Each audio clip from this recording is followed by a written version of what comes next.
Meski Bupati Seluma, Teddy Rahman, membantah adanya praktik jual beli jabatan, sebagaimana diwartakan Garuda Daily, edisi Sabtu, 30 Agustus 2025, dengan menyebut, tudingan itu hanya kabar liar yang tidak bisa dipertanggungjawabkan. Cuma isu, nggak tahu siapa yang menyebarkan. Yang jelas, semua proses di Kabupaten Seluma sudah paling benar. Tidak ada temuan, semua proses lancar dan rekomendasi jelas, kata Teddy Rahman. Kepada wartawan, seperti dikutip Garuda Daily. Uniknya, radarseluma.bakokoran.co, edisi Senin, 1 September 2025, justru mewartakan, dugaan praktik jual beli jabatan kepala puskesmas di lingkungan Pemkab Seluma, semakin menampakkan diri.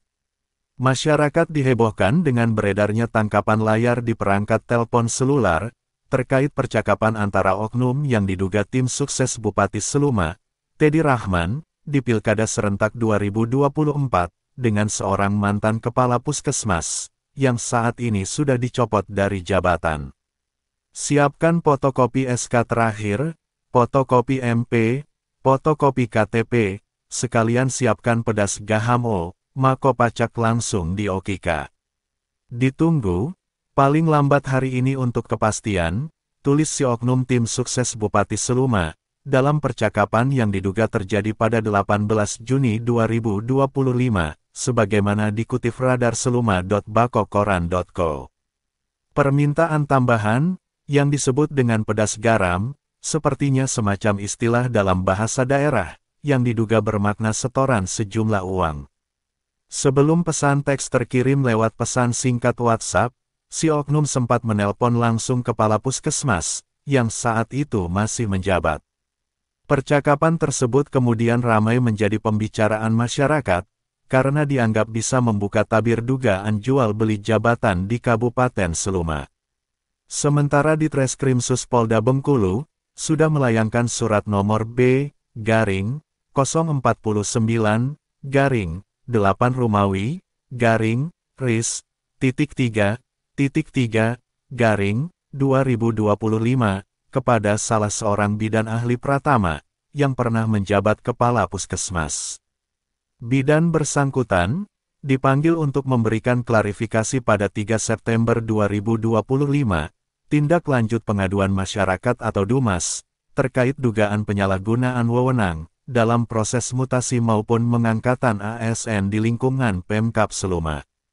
Terpisah, diwartakan radarseluma.diswai.id, edisi Jumat, 29 Agustus 2025, oknum Dewan berinisial IJ, dan mantan anggota Dewan, HU, yang bergerilya mendatangi pejabat untuk bisa masuk atau tidak dalam gerbong mutasi, saat ini sudah menjadi perhatian Polda Bengkulu.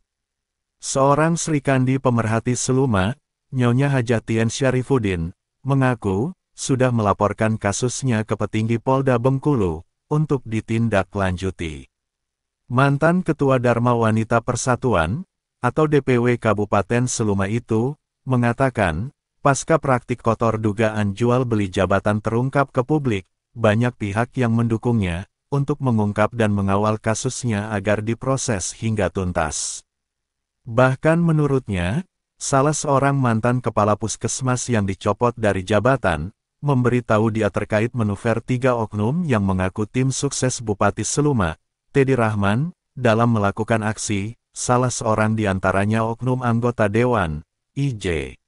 Ketika si kepala puskesmas mengaku tidak memiliki uang, oknum anggota Dewan IJ sempat meminta beras, yang jika dikonversi ke uang seharga sekitar 30 atau 35 juta rupiah. Menurut si kepala puskesmas, semua itu ada rekamannya, dan diserahkan ke Polda Bengkulu. Saya akan terus mengawal, agar kasusnya naik dan diproses, kata Hajatien Syarifuddin, seperti dikutip radarseluma.diswai.id.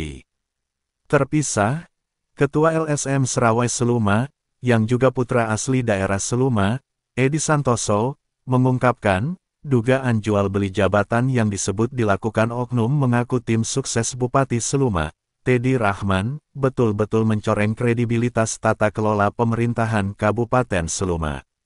Terlebih, menurutnya, berbagai kasus warisan peninggalan Bupati Seluma, Erwin Octavian, yang secara beruntun mencuat ke permukaan, tidak mampu diselesaikan hingga tuntas, kurun waktu sekitar 6 bulan pemerintahan Bupati Seluma, Teddy Rahman.